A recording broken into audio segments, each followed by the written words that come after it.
Hi guys, good evening. Good evening, sir.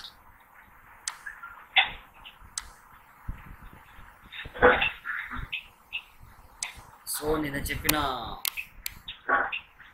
Homework చేశారా? I think చేశారని అనుకుంటున్నాను. Guys కొంచెం అది మ్యూట్లో పెట్టుకోనండి, ఓకేనా? ఎక్కువ లౌడ్గా శబ్దం వస్తూ ఉంది, ఓకేనా?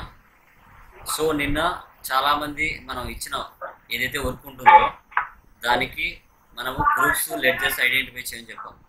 జనరల్ ఎంట్రీస్ నుంచి లెడ్జెస్ని డివైడ్ చేసి గ్రూప్స్గా ఐడెంటిఫై చేయమని నేను మీకు హోంవర్క్ ఇచ్చున్నాను. ఓకే, సో 4 ప్రాబ్లమ్స్కి ఎవరికైనా ఎక్కడైనా డౌట్స్ ఉన్నాయా?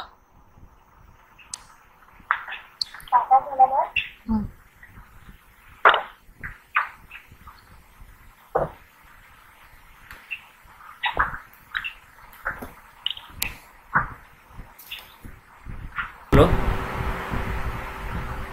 ఏం లేవు sir. Okay good.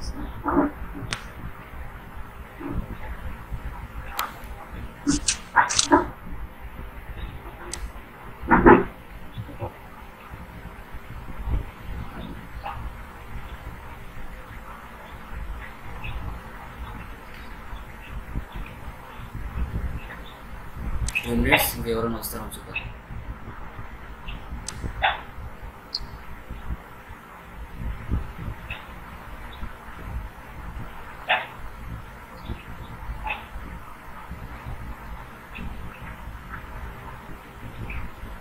Today is the last day basic క్లాస్కి. టుమారో నుంచి కూడా సిస్టంలో ఎలా ఎంటర్ చేయాలని చూస్తాం.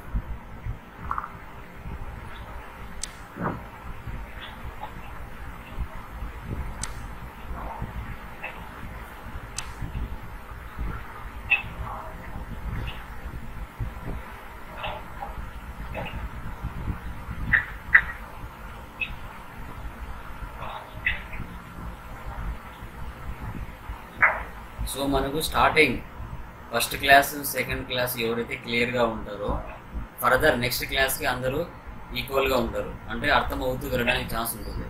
ఎవరైతే ఫస్ట్ క్లాస్ సెకండ్ క్లాస్ సరిగా అర్థం చేసుకోలేకపోతారో సో వాళ్ళకి మనం ఏం చేయలేము, ఓకేనా? ఎందుకంటే మనం ఏబిసిడీలు ఎలా చెప్తామో అలా చెప్తున్నాము నీట్గా. అది అర్థం చేసుకోవడం అనేది నీ యొక్క క్యాపబిలిటీ బట్టి ఉంటుంది, నువ్వు వర్కౌట్ చేసే దాన్ని బట్టి ఉంటుంది. క్లాస్ అయిపోయిన తర్వాత నువ్వు మళ్ళీ దాని గురించి అది ఒకవేళ మీ దగ్గర టెక్స్ట్ బుక్లు యూట్యూబ్ ఉంటే యూట్యూబ్ అవి చూసుకున్నా సరిపోతుంది. సో అదే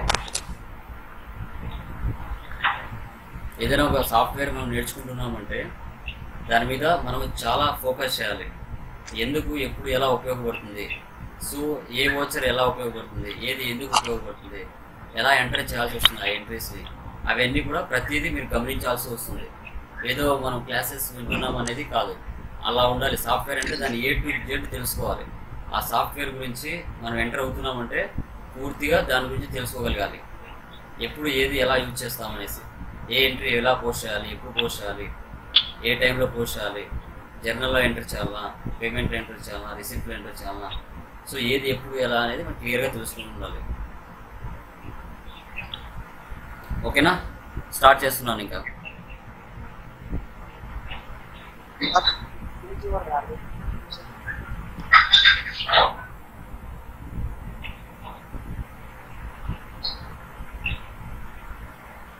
వాయిస్ వినపడుతుంది గైస్?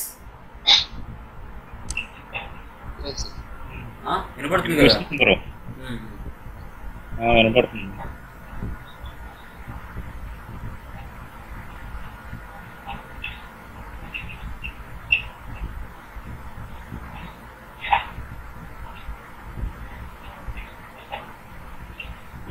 అవును సార్.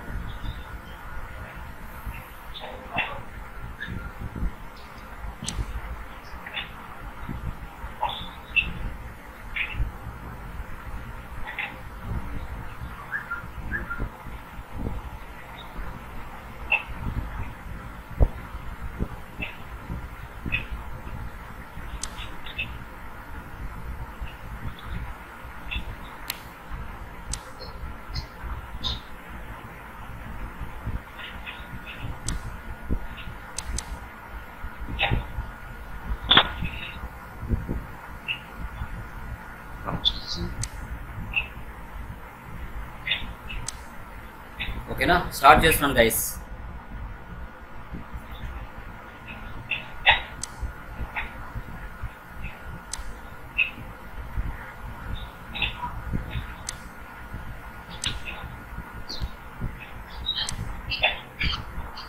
ఓకే, సో టుడే మనం థర్డ్ క్లాస్ బేసిక్ అనేది చెప్పుకుంటున్నాము. సో ఇక్కడ ఓచర్ ఎంట్రీ కీస్ గురించి మనం డిస్కస్ చేస్తున్నాము.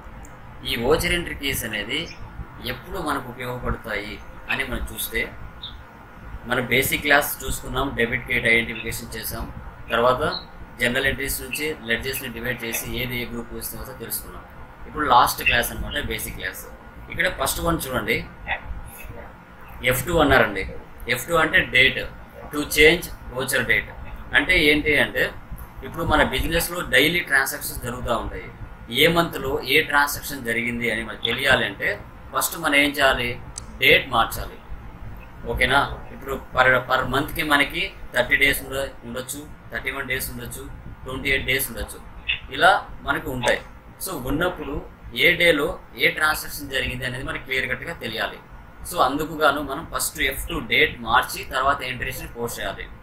అది పేమెంట్ అయినా, రిసిప్ట్ అయినా, కాంట్రా ఓచర్ అయినా, ఓకేనా, తర్వాత అది ఏదైనా కావచ్చు మనకి, అది మీరు గుర్తుపెట్టుకోవాలి. ఓకేనా, సో F2 అంటే అందుకు యూజ్ చేస్తాం. F2ని 3 రకాలుగా యూజ్ చేస్తారు.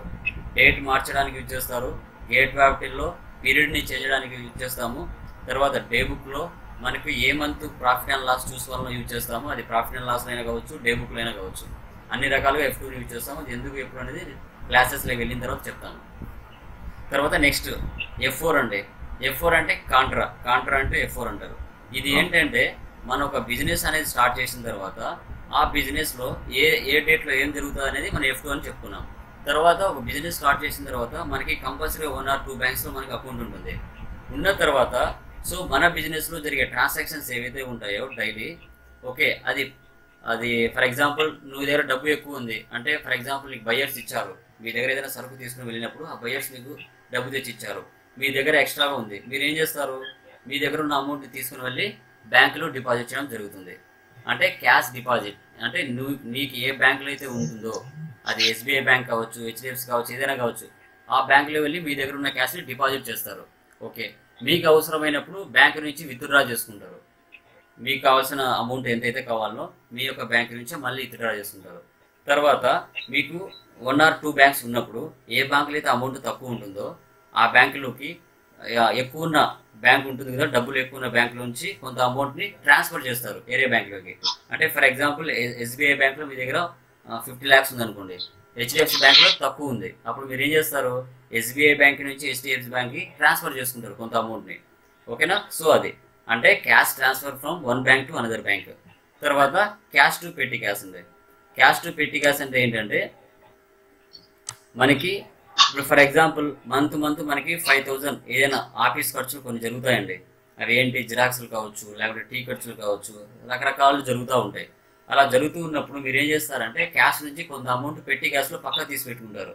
అంటే ఒక 5,000 ఆఫీస్ ఖర్చుల కోసం పెట్టి క్యాష్ని తయారు చేసుకుంటారు. అంటే ఏ అవసరం వచ్చినా కూడా ఆ పెట్టి క్యాష్ నుంచి అమౌంట్ తీసుకొని యూటిలైజ్ చేసుకుంటారు. తర్వాత మంత్ ఎండ్లో చెప్పాలి, సార్ పెట్టి క్యాష్ నుంచి ఇంత అమౌంట్ యూజ్ చేసుకున్నాము, ఇంత అమౌంట్ మిగిలి ఉందని మనం ఓనర్కి చెప్పడానికి ఛాన్స్ ఉంటుంది. అంటే కాంట్రాక్ట్ సంబంధించిన ట్రాన్సాక్షన్స్ ఎన్ని ఉన్నాయంటే ఇక్కడ 4 ఉన్నాయి. నువ్వు క్యాష్ డిపాజిట్ చేసిన బ్యాంకులో, లేకుంటే బ్యాంకు నుంచి విత్డ్రా చేసుకున్నా, ఒక బ్యాంకు నుంచి ఇంకో బ్యాంక్ ట్రాన్స్ఫర్ చేసుకున్నా, క్యాష్ నుంచి పెట్టి క్యాష్కు మార్చుకున్నా, ఈ 4 ట్రాన్సాక్షన్స్ ఏమి వచ్చినా మనం F4 కాంట్రాలో పోస్ట్ చేసుకోవాలి. ఇది గుర్తుపెట్టుకోండి.